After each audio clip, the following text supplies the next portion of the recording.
وسلم کی ازواج کے ساتھ وہ پچھلے خاوند سے آئی تھیں، جیسے جناب ام سلمہ رضی اللہ تعالی عنہا کے جو پہلے خاوند تھے جناب ابو سلمہ، ان سے جو اولاد تھی ان کو بھی سرکار نے پالا۔ یہ سارے ربائب مصطفیٰ کہلاتے ہیں۔ تو یہ حالہ اور ہند، اس کے بعد دو بیٹے اور، طیب جن کو طاہر بھی کہا جاتا ہے، اور حارث۔ تو یہ چار بیٹے، چار بچے یہ جناب سیدہ خدیجہ کے دوسرے خاوند سے ہوئے۔ 35 سال کی عمر میں چونکہ یہ خاوند آپ کا قتل ہو گیا، اور 5 سال آپ کو رشتے آتے رہے، بڑے بڑے سرداروں کی طرف سے پیغام نکاح آیا، لیکن آپ نے کسی کو بھی ہاں نہیں فرمائی، بلکہ جواب دے دیا جاتا، دلچسپی کا اظہار نہیں فرمایا۔ حتیٰ کہ جب جناب سیدہ خدیجہ الکبریٰ رضی اللہ تعالی عنہا کی عمر مبارک 40 سال کی ہوئی، تو ہمارے آقا صلی اللہ تعالی علیہ وآلہ وسلم، آپ کی مبارک عمر اس وقت 25 سال تھی، تو نبی کریم علیہ السلام سے خود جناب سیدہ خدیجہ رضی اللہ تعالی عنہا نے نکاح کی خواہش کا اظہار فرمایا، جسے قبول کر لیا گیا، اور اس طرح ہمارے حضور صلی اللہ علیہ وآلہ وسلم کے ساتھ آپ کا تیسرا نکاح ہوا۔ کریم آقا علیہ السلام سے شادی ہوئی، تو شادی کے اگلے سال ہی اللہ تعالیٰ نے ایک بیٹا عطا فرمایا، جس کا نام جناب قاسم رکھا گیا ہے۔ سب سے پہلی اولاد جناب سیدہ خدیجہ کے ہاں ہمارے حضور سے جناب قاسم نامی صاحبزادے پیدا ہوئے ہیں، جناب قاسم۔ اور پھر آگے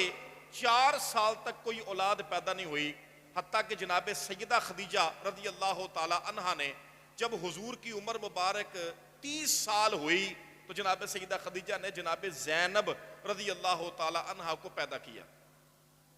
جناب زینب جو ہمارے حضور کی سب سے بڑی بیٹی ہیں،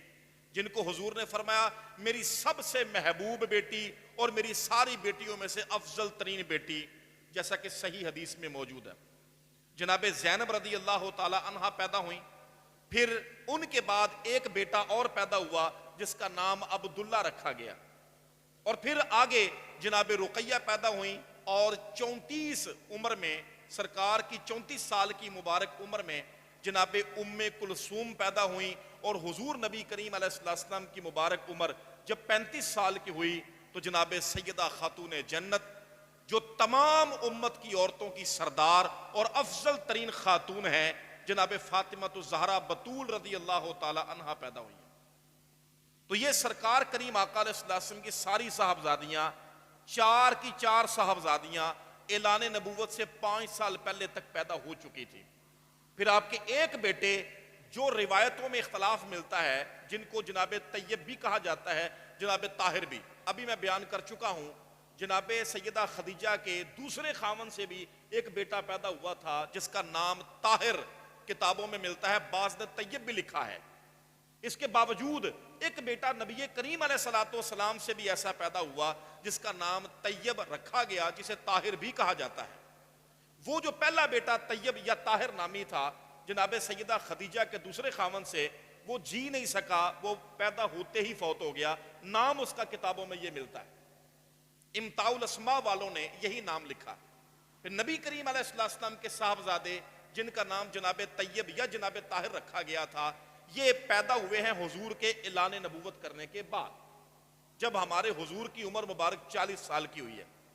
تو نبی کریم علیہ السلام نے جب نبوت کا اعلان فرمایا، اس وقت جناب سیدہ خاتون جنت جناب فاطمہ رضی اللہ تعالی عنہا کی مبارک عمر 5 سال تھی یا 6 سال تھی۔